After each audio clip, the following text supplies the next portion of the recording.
欢迎大家来到历时光。今天跟大家分享这个私藏很久零失败的美味葡塔做法。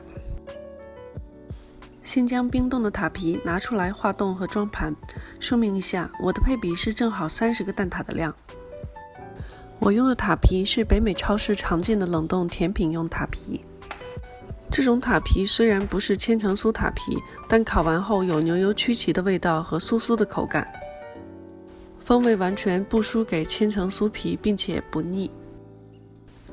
等候塔皮化冻的时候，顺便把炉温预热到华氏420度。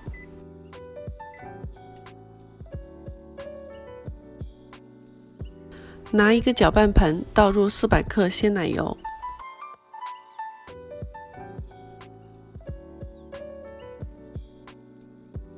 50克全蛋液、100克蛋黄、100克细砂糖，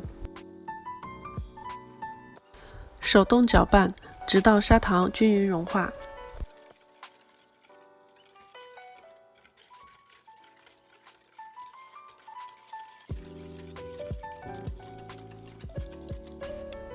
最后加入200克牛奶，再次搅拌。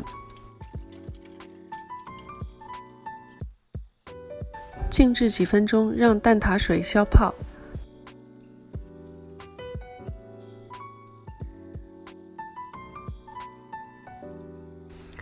开始倒蛋挞水，水的高度低于塔皮边缘少许。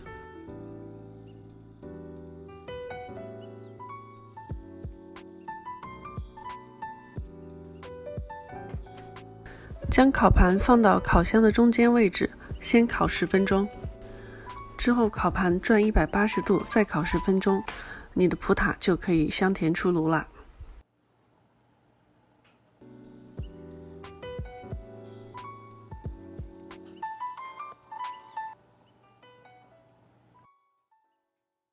谢谢收看，我是阿丽，下次再见。